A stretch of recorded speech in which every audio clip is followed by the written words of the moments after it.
It's 7 a.m. on the West Coast, 10 a.m. on the East Coast of America, 3 p.m. in London, 11 p.m. in Kyoto, Japan, and in Malaysia, it's 1964. I'm Jay Sheldon, I'm not wearing pants, and welcome to episode 100. Yes! We made it! Goodness me, episode 100. Who'd have thought? Wow. In fact, I'm wearing my Miko merch shirt tonight, which is Miko and our logo. It's a very cool shirt. You can get it at Miko merch on J Sheldon No Pants over on twitch.tv if you want to check that out. And welcome to our podcast listeners also. We are live right now across Facebook, twitch.tv, and YouTube. Of course, we are like that 3 nights a week, Monday, Wednesday, and Saturday. But also, of course, we have become a podcast. So all 100 episodes are out there, wherever Apple Podcasts, Spotify, on all the podcast platforms. Thank you very much for the downloads and the subscriptions. Really appreciate all of our podcast listeners out there.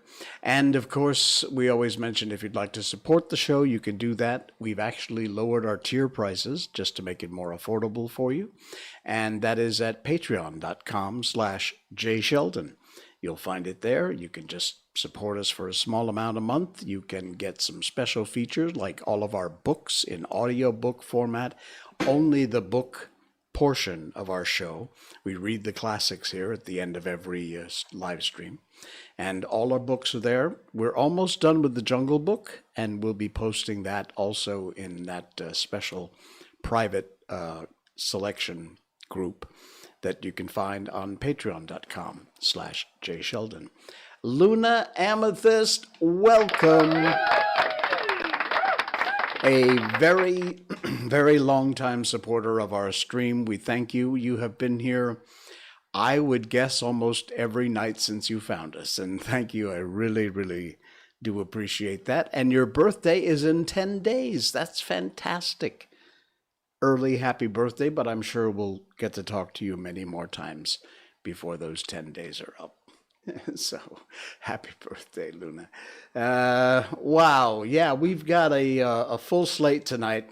I tried so hard for you guys to get a special guest tonight. It did not work out. I couldn't get him. So, I'm not going to tell you who, because I'm going to save it. We're not giving up. It might not be show 100, but we may still get him one of these days. And we'll see. So it's just going to be you and I. As I told you, I think one day last week, you know what? You guys are the best audience in the world. And it's because of you guys that I love doing this show every 3 nights a week. And so probably the best way to celebrate 100 shows is to just do it the way we do every other show. You and me and a bunch of crap from the internet. And of course, a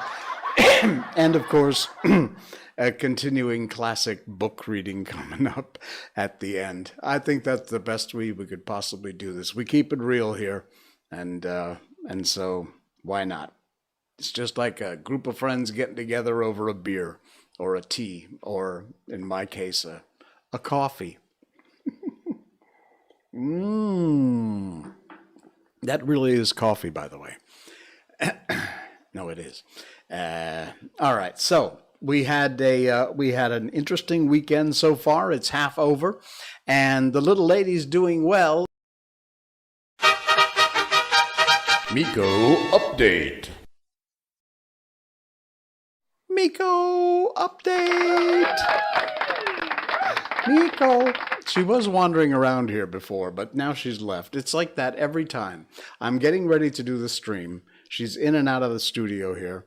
And then I go live and pew, she's gone.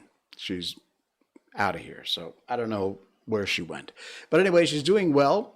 She was not feeling so well this morning, had a little bit of an upset stomach, but she's doing all right. And she had a chance to meet some of her doggy friends on our walk tonight. We did a really long walk last night. Oh, it must have been like 3 or 4 kilometers.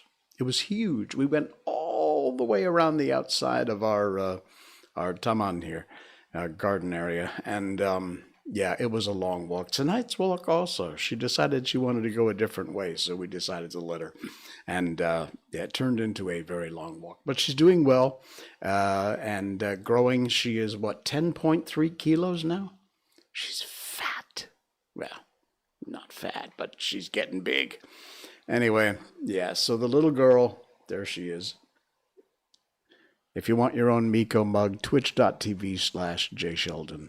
No pants. You can pick one up over there. All right.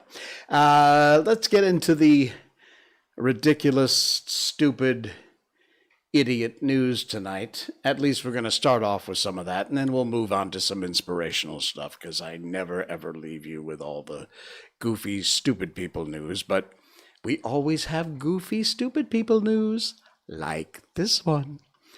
Yes, this is true. A university has removed a massive rock from their campus after claims the rock is racist. Yes, cancel culture, the morons strike again. This is the rock. There's a picture of the rock up on the screen here. For our podcast listeners, rumble.com/JSheldonNoPants if you want to see the video version of our show. But yeah, it's actually true. Another one bites the proverbial woke dust. I'm telling you, these freaking people are so stupid. The University of Wisconsin has removed a giant boulder from its Madison campus after a group of student activists claimed the rock was, you guessed it, racist. Chamberlain Rock, which rested atop of Observatory Hill, is named after 19th century geologist and former university President Thomas Trouter Chamberlain. However, after about 100 years ago, a local newspaper used the N-word in its coverage of the rock's installation at the campus. This was 100 years ago. The derogatory term commonly used in the 1920s to describe any large, dark rock. Odd, I did not know that. Anyway, it was commonly used. Right or wrong, it was. Times change, you know. University historians have not found any other instance of the term being used for the boulder, but they said the Ku Klux Klan was active on campus at that time. And the Black Student Union led the call to remove the rock last summer and recently got its way. They caved. They basically gave in to these morons. I don't care what color you are, what group you represent. If you claim a rock is racist, you're just a freaking moron, okay? You're an idiot. Sorry, but you're stupid. It cost them 50,000 USD, covered by private donations, to remove the rock. Students were offended by a big rock, and it got kicked out of the university. Yeah, this is just how far the stupid people have gone and how far we've come in listening to them. Can't believe you're turning 20, Luna. Oh, that's fantastic. Fantastic. 20. Do I remember when I was 20? No, I don't. It was too many years ago. How am I supposed to remember? It was a very long time ago. My goodness. When I was in my 20s, what year was it? It was 1978. Wow. Disco was just in a couple of years, yeah, just beginning, really. The era of disco was 77, 78. And Yeah, disco was, yeah, that was when I was 20. So you can imagine how there was internet, but we didn't have it in our homes. Uh, Maybe one or two cell phones, but not really hand phones. The big box cell phones with the cord attached to the hand receiver, the big stocky antenna on it.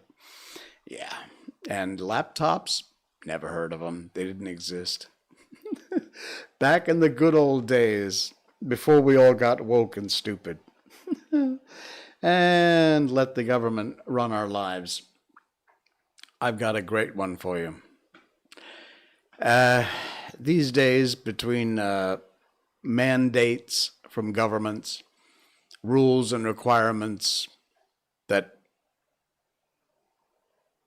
have no basis in science, are just political in nature, or made to keep you afraid and keep you under their thumbs. And why don't we want government running our lives? Well, here's another brilliant example why we probably shouldn't.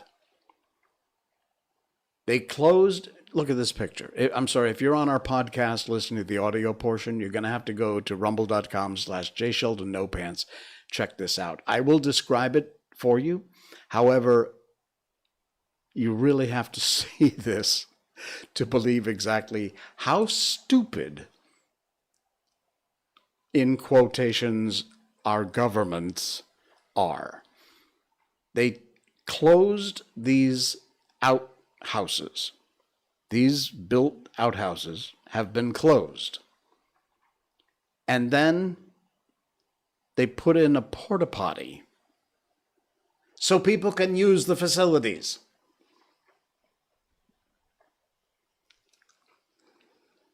This is what happens.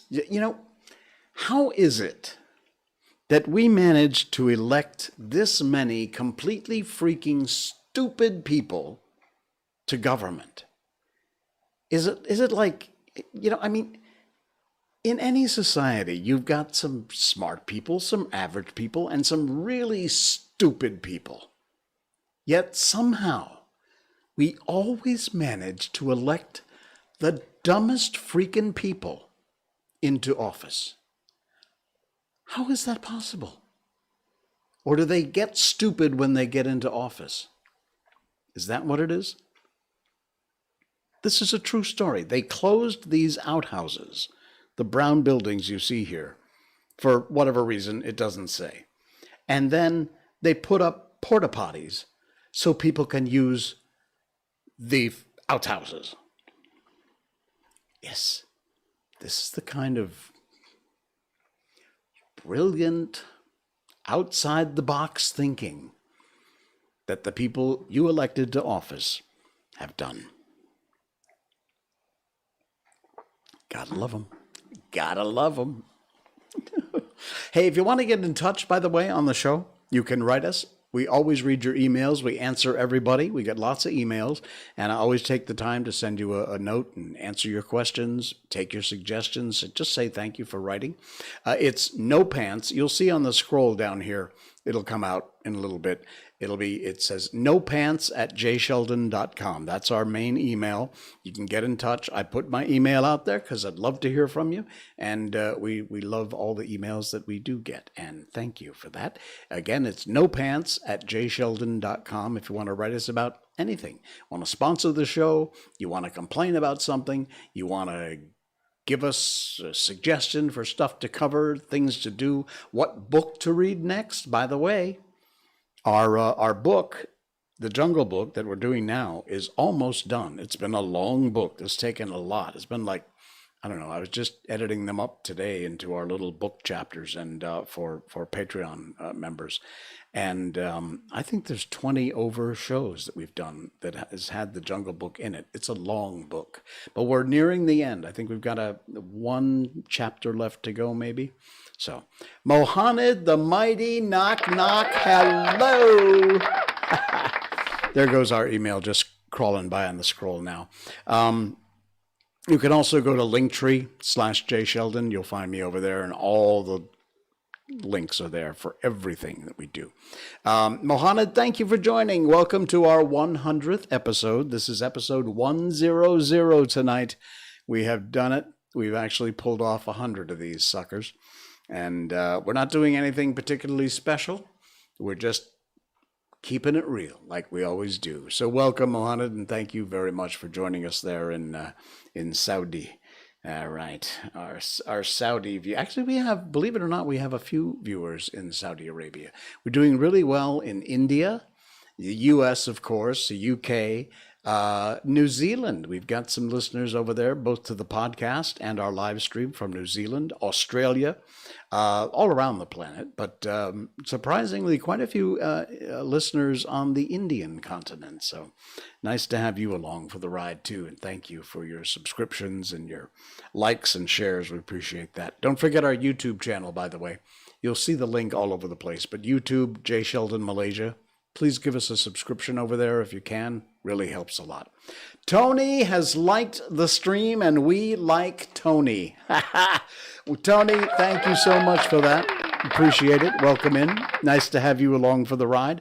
This is our 100th show tonight. We've been complaining about stupid governments. Not necessarily the government I live under, but stupid governments in general, okay?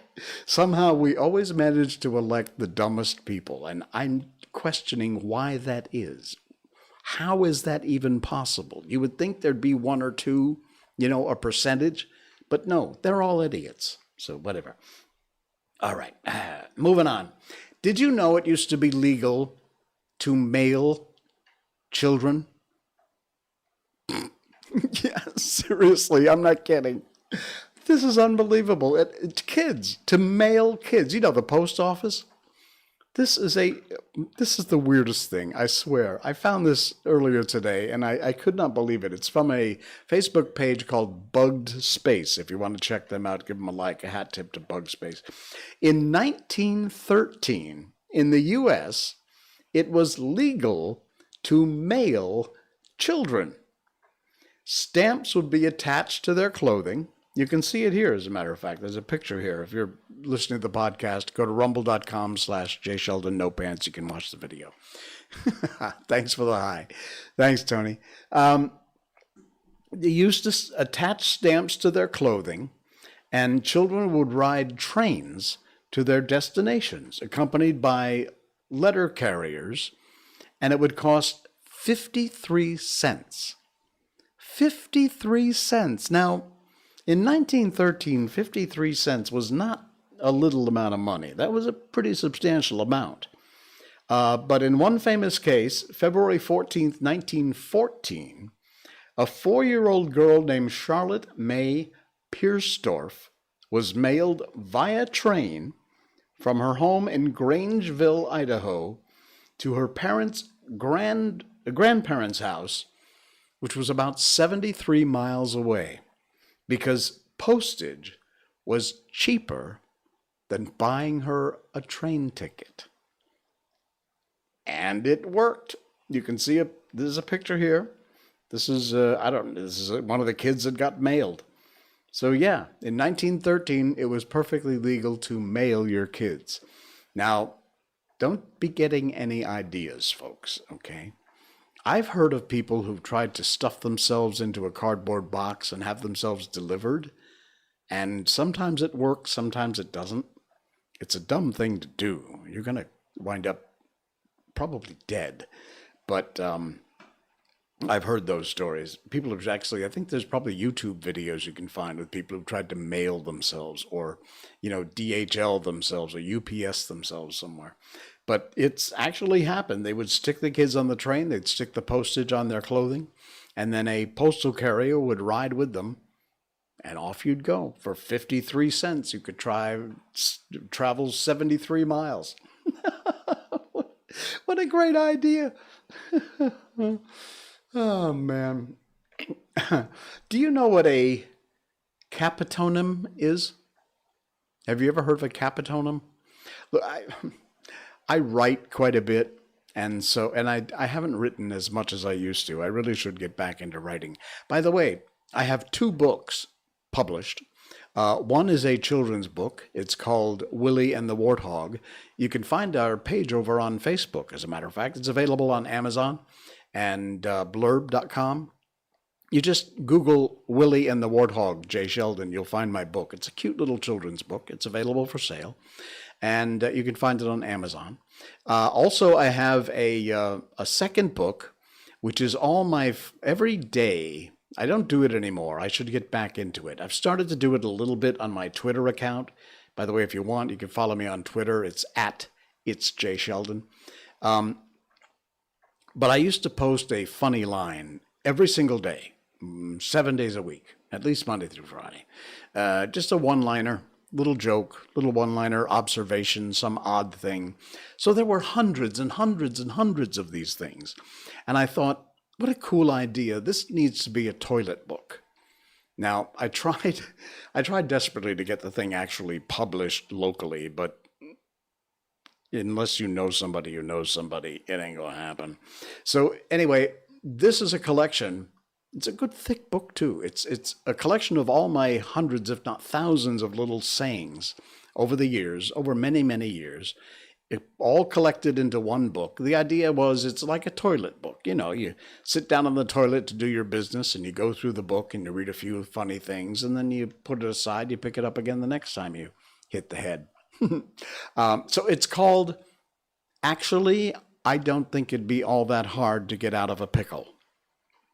That's the name of the book. Yeah. It's called Actually, I Don't Think It'd Be All That Hard to Get Out of a Pickle. So if you Google that, it's long, by J. Sheldon, you'll find my book there. You can buy a copy too. That's available also in ebooks, by the way. So check it out. All right. So anyway, back to this. Oh man, did I get off topic or what? I was talking about capitonym. What is a capitonym? I did not know this, but a friend of mine posted this. Thank you, Zachary. A friend of mine posted this, and it is the coolest thing. A capitonym, I hope I'm saying that right, is a word whose meaning changes when it's capitalized. And, you know, I never even thought about this. It's not going to make the difference. You know, it's not going to cure disease. But it's just a really cool, weird thing I found, and I thought I would share it with you. Here is a list of some of capitonyms, words that change their meaning when you capitalize it. March, for example. With a small m, it means to march, as in march forward. With a capital M, it becomes the third month of the calendar year. Polish, and then capitalized, it becomes Polish. Now that's one that actually changes its pronunciation when the only difference is it's capitalized. Polish and Polish. Actually, here's another one. August and August. August and August. China and China.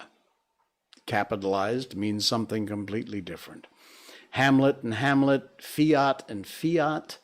Mark and Mark. Lent is another one. Lent and Lent. I lent you my car, and the observation of Lent. That is a cool thing. I mean, like I said, it doesn't make a damn bit of difference in anybody's life, but I just thought that was very cool. All right. What else are we doing? I know. We're going over here. All right. I found this. It's brilliant. There are so many people these days with vaccines, with the pandemic going on, with people believing one thing, with other people believing another thing, with people saying you're an idiot, with other people saying no, you're an idiot.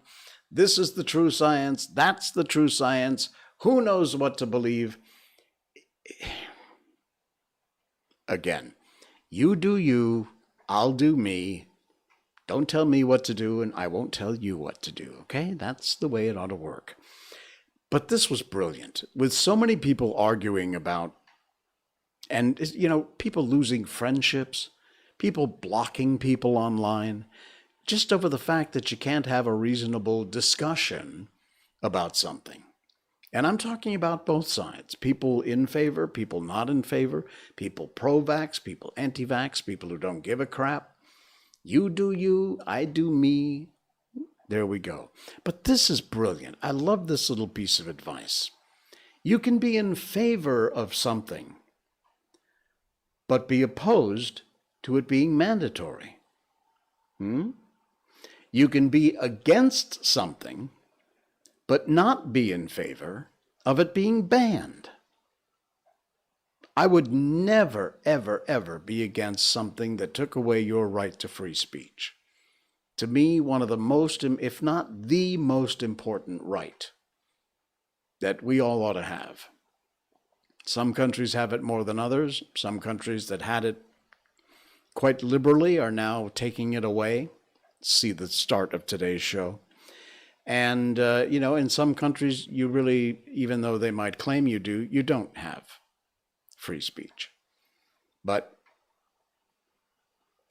whatever your belief is, I would never want anyone to take away your right to say it.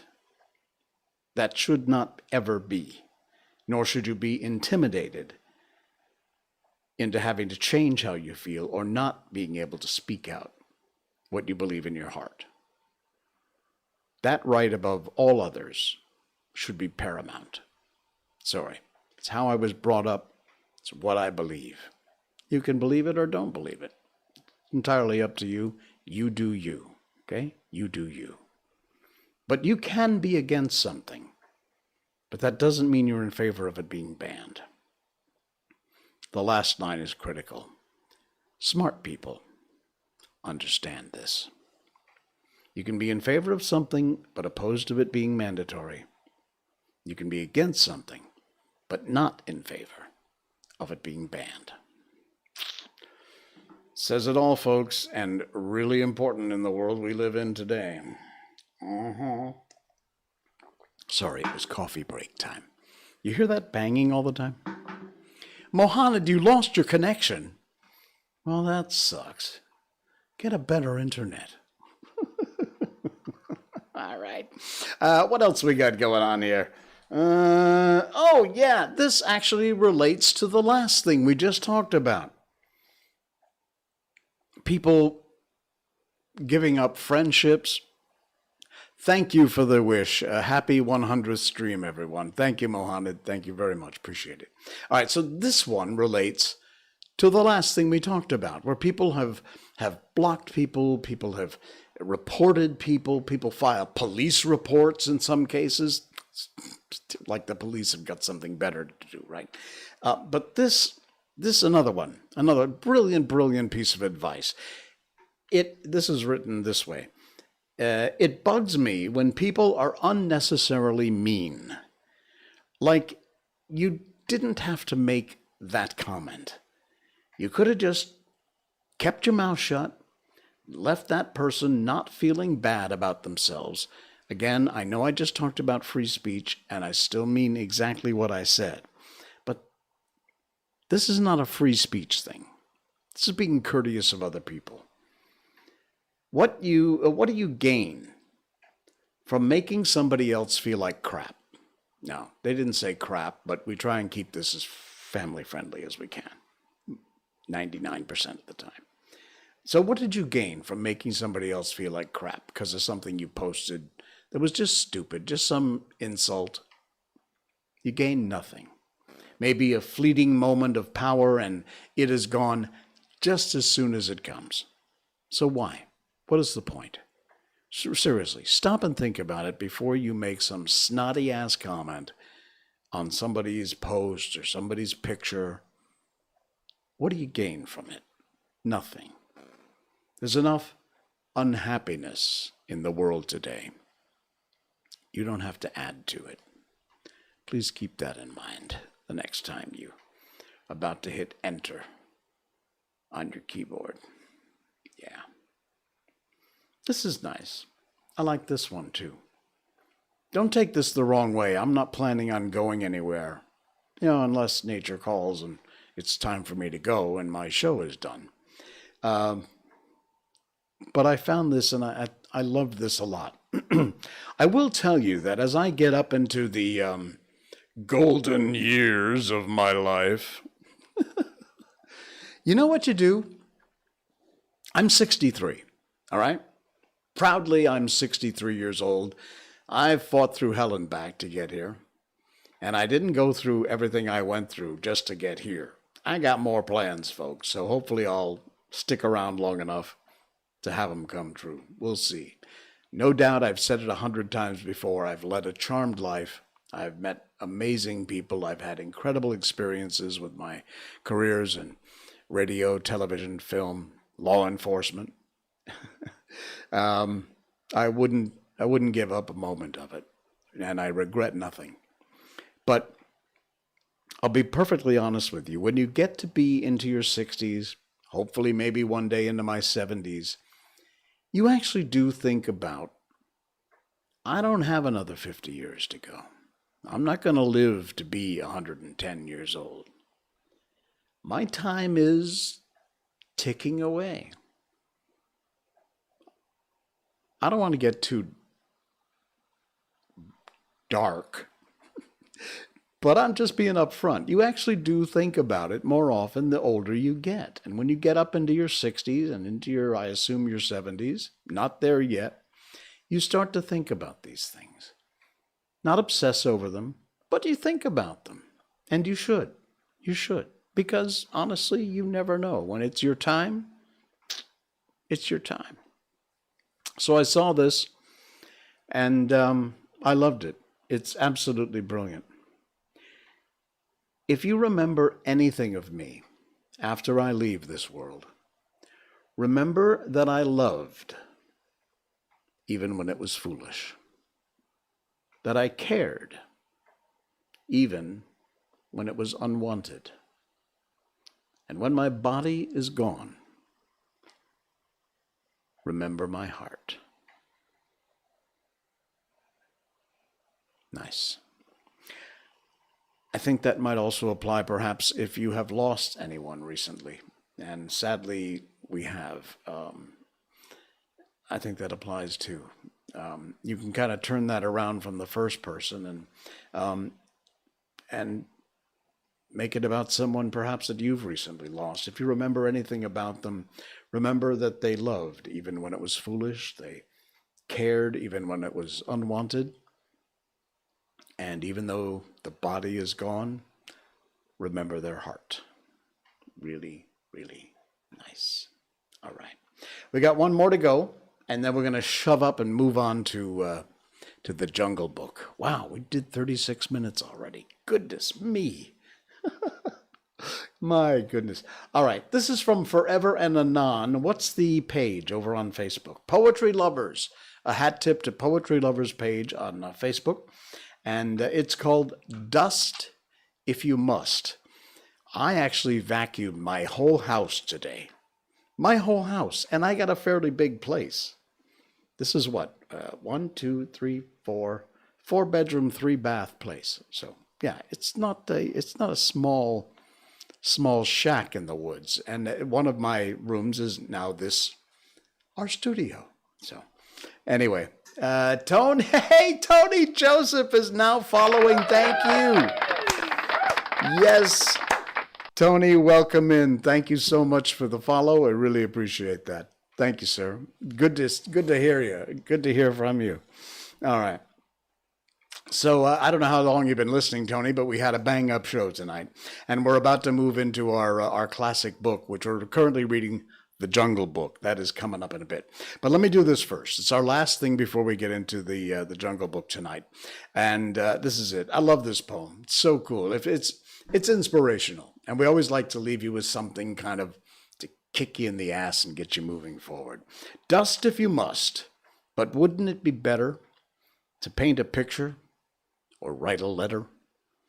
Bake a cake or plant a seed. Ponder the difference between want and need. Dust, if you must, but there's not much time. With rivers to swim and mountains to climb, music to hear and books to read, friends to cherish and life to lead. Dust if you must, but the world's out there, with the sun in your eyes and the wind in your hair. A flutter of snow, a shower of rain. This day will not come around again. Dust if you must, but bear in mind, old age will come, and it's not kind. And when you go, and go you must, you yourself will make more dust. I love that. Yeah. You yourself will make more dust. There you go. That's the bottom line. Ashes to ashes, you know. Oh, man. All right, folks. Now we're going to move into the Jungle Book here. Don't go away. We still got more to come. We got another 20 minutes, half an hour to go here. But yeah, on our live stream, we started this way back in the beginning. Like almost 100 episodes ago. This is our 100th episode. Thank you very much for popping by. But we started reading books, and one of the reasons we do that is because I love to read. I love to read out loud to folks. I've recorded several professional audio books for Scholastic Books, publishers, things like that. But we've done our own. We found these books that are in the public domain. They're from Gutenberg.org. Hello, it's Toast. Nice to hear from you. And Gutenberg.org is where you'll find all kinds of classic books, hundreds of them in the public domain. They're all free. You can download them as ebooks, HTML format, text files, Word docs, whatever you folks on Macs and Apple products use. So we've been doing that for a long time. We did The Wonderful Wizard of Oz. We did The Little Prince, Alice in Wonderland, all kinds of books we've done here. We're currently doing the Jungle Book. We found out just how dark some of these original books were before they turned them into musical, dancing, laughing movies. Not the book so much. But yeah, so you can check that out. It's the Gutenberg Project. Tip of the hat to them. And by the way, we're going to mention this one more time, and then I'll get off it. Patreon.com, if you want to help support the show. Patreon.com/JSheldon is where you will find us. There's 3 different tier levels. The highest one will let you get professional voice recordings from me, because that's part of what I do for a living, is a professional voice artist. The lowest tier level, reduced all of our prices. So to make it just easier for folks. And the lowest level is just simply to support the show. It's a very tiny little amount every month. And then the mid-level tier, you get access to all of just the reading of our books from our show. Now, they're still out there if you want. You can scroll through and dig through all that and find the end points and all that stuff.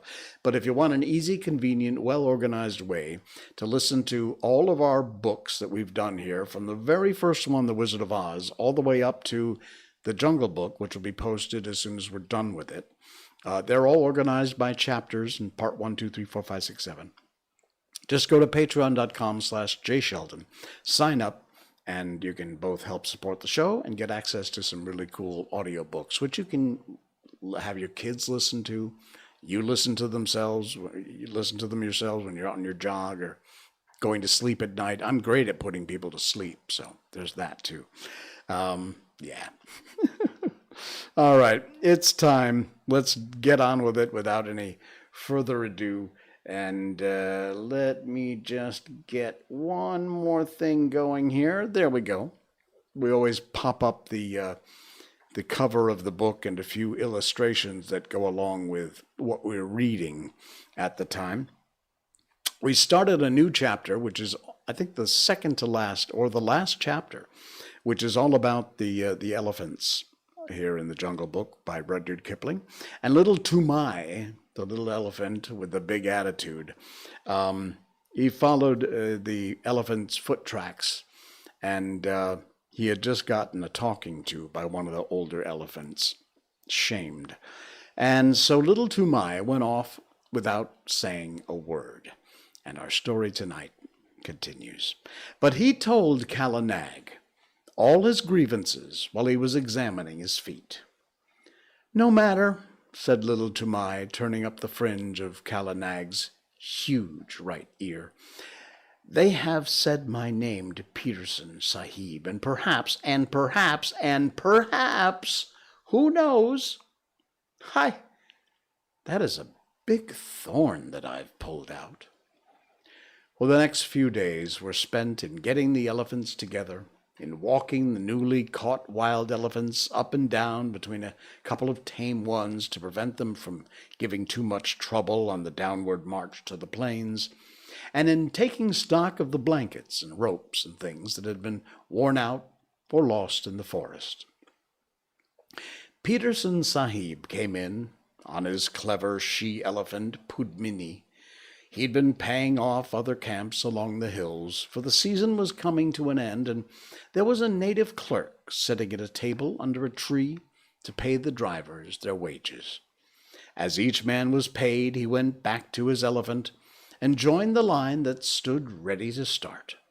The catchers, the hunters, the beaters, the men of the regular Kada, who stayed in the jungle year in and year out, and sat on the backs of the elephants that belonged to Peterson Sahib's permanent force, or leaned against the trees with their guns across their arms, and made fun of the drivers who were going away, and laughed when the newly caught elephants broke the line and ran about.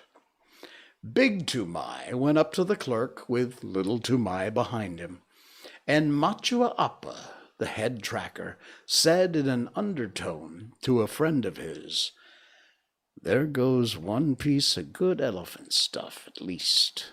'Tis a pity to send that young jungle cock to molt in the plains."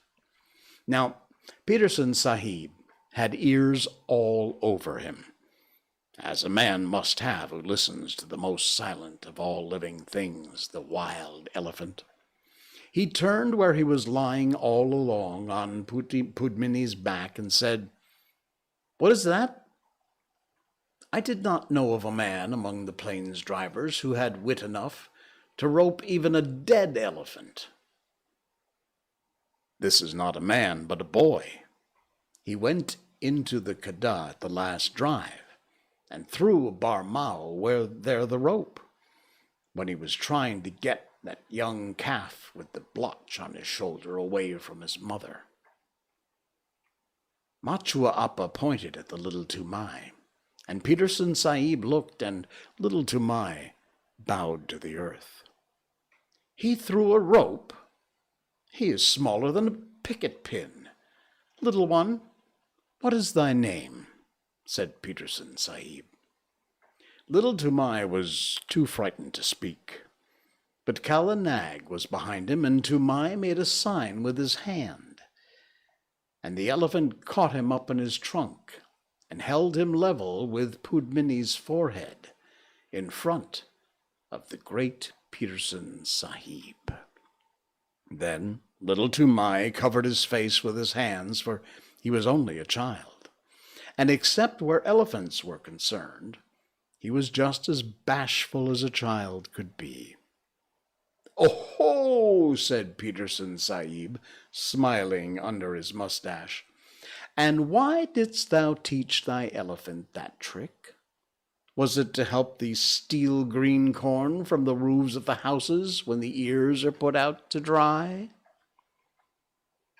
"Not green corn, protector of the poor, melons," said Little Toomai, and all the men sitting about broke into a roar of laughter. Most of them had taught their elephants that trick when they were boys. Little Toomai was hanging 8 feet up in the air, and he wished very much that he were 8 feet underground. "He is Toomai, my son, Sahib," said Big Toomai, scowling. "He's a very bad boy, and he will end in a jail, Sahib." "Of that I have my doubts," said Peterson Sahib. "A boy who can face a full Kada at his age does not end up in jails. See, little one, here are 4 annas to spend in sweetmeats, because thou hadst a little head under that great thatch of hair. In time thou mayest become a hunter too. Big Toomai scowled more than ever. Remember, though, that Kadas are not good for children to play in, Peterson Sahib went on. Must I never go there, Sahib? Asked little Toomai with a big gasp. Yes, Peterson Sahib smiled again. When thou hast seen the elephants dance, that is the proper time. Come to me when thou hast seen the elephants dance, and then I will let thee go into all the Kadas. There was another roar of laughter, for that is an old joke among elephant catchers, and it means just never. There are great cleared flat places hidden away in all the forests that are called the elephants' ballrooms, but even these that are only found by accident, and no man has ever seen the elephants dance. When a driver boasts of his skill and bravery, the other drivers say, And when didst thou see the elephants dance? Kala Nag put little Toomai down and bowed to the earth again, and went away with his father and gave the silver 4 anna piece to his mother, who was nursing his baby brother, and they all were put up on Kala Nag's back, and the line of grunting, squealing elephants rolled down the hill path to the plains. It was a very lively march on account of the new elephants, who gave trouble at every ford, and needed coaxing or beating every other minute. Big Toomai prodded Kala Nag spitefully, for he was very angry. But little Toomai was too happy to speak. Peterson Sahib had noticed him and given him money, so he felt as a private soldier would feel if he'd been called out of the ranks and praised by the commander-in-chief. What did Peterson Sahib mean by the elephant's dance? He said at last softly to his mother. A Big Toomai heard him and grunted, That thou shouldst never be one of these hill buffaloes of trackers. That's what he meant. Oh, you in front. What is blocking your way? An Assamese driver, 2 or 3 elephants ahead, turned round angrily and cried, Bring up Kala Nag, and knock this youngster of mine into good behavior. Why should Peterson Sahib have chosen me to go down with you donkeys of the rice fields? Lay your beast alongside Toomai, and let him prod with his tusks. By all the gods of the hills, these new elephants are possessed. Or else they can smell their companions in the jungle. Kala Nag hit the new elephant in the ribs and knocked the wind out of him. As Big Toomai said, We have swept the hills of wild elephants at the last catch. It is only your carelessness in driving. Must I keep order among the whole time? Hear him, said the other driver. We've swept the hills, ho-ho. You are very wise, you plains people. Anyone but a mudhead who never saw the jungle would know that the drives have ended for the season. Therefore, all the wild elephants tonight will. But why should I waste wisdom on a river turtle? What will they do? Little Toomai called out. Ho-ho, wah, little one. Art thou there? Well, I will tell thee, for thou cast a cool head. They will dance, and it behooves thy father, who has swept all the hills of all the elephants, to double-chain his pickets tonight. What talk is this? Said Big Toomai. 40 years father and son have tended for the elephants, and we've never heard such moonshine about dances. Yes, but a plainsman who lives in a hut knows only the 4 walls of his hut. Well, leave thy elephants unshackled tonight, and see what comes. As for their dancing, I've seen the place there. Bopri bop. How many windings has the Dihang River? Here is another ford, and we must swim the calves. Stop still, you behind there.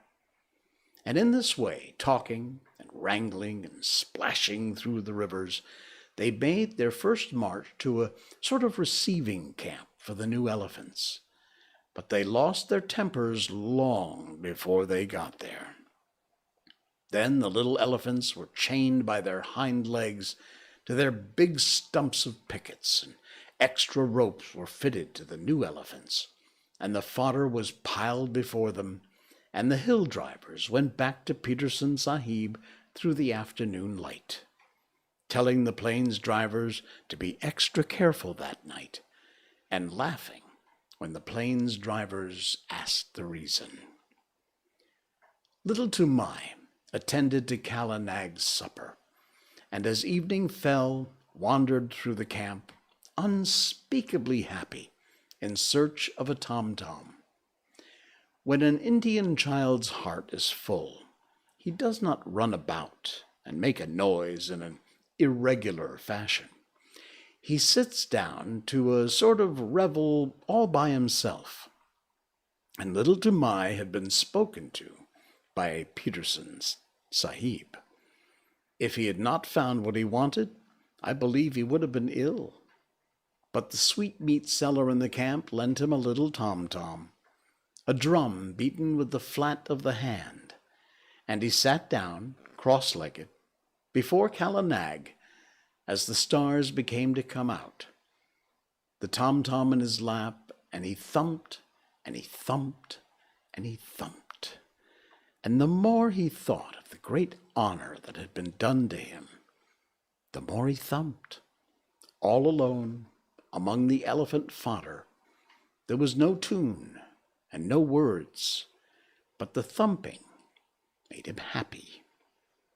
Now the new elephants strained at their ropes and squealed and trumpeted from time to time, and he could hear his mother in the camp putting his small brother to sleep with an old song about the great god Shiva, who once told all the animals what they should eat.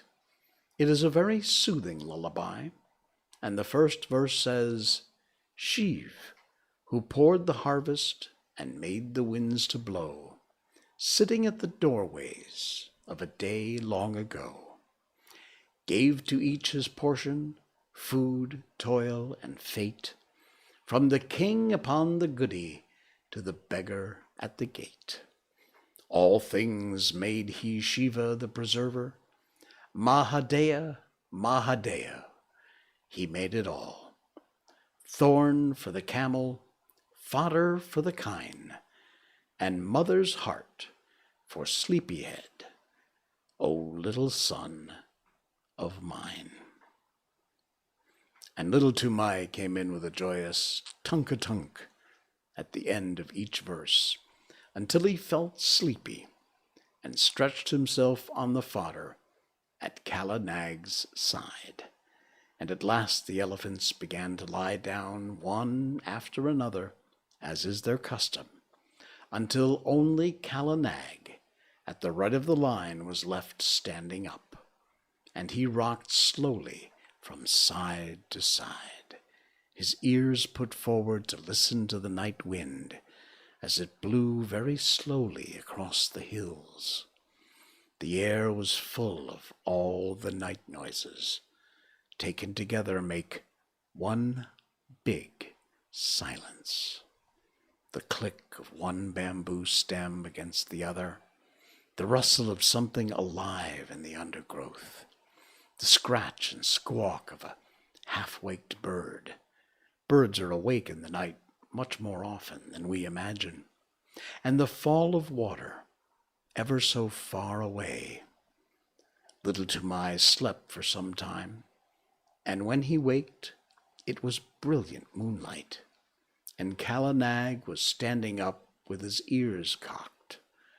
Little Tumai turned, rustling in the fodder, and watched the curve of his big back against half the stars in heaven. And while he watched, he heard, so far away that it sounded no more than a pinhole of noise pricked through the stillness. He heard the hoot, hoot of a wild elephant. And that's where we're going to end things for tonight. They're about to dance. Ah, man, that was cool. All right, folks. Whoa, where'd we start popping around there? Here we go. All right. So they are going to get back to the elephant dance in our next stream, which will come up on Monday night. Cool. Thank you. Thank you so much. We had lots of people popping into the show tonight. I really appreciate that. Thanks for all the likes and shares and things. Patreon.com/JSheldon if you'd like to support the show. If you're on YouTube, or pop over to youtube.com/JSheldon Malaysia, just click that subscribe button. It's down over here in the corner. And thank you for that. Appreciate it. We get our subscriptions up there. Twitch.tv, of course. You'll find Miko merch over there with Miko and our show logo on it. There you go. And Facebook, of course, Facebook Live. Until next time, my friends, I will see you again on Monday night. Yeah. I'm Jay Sheldon. Thank you for our 100th episode. I'm not wearing pants. Good night.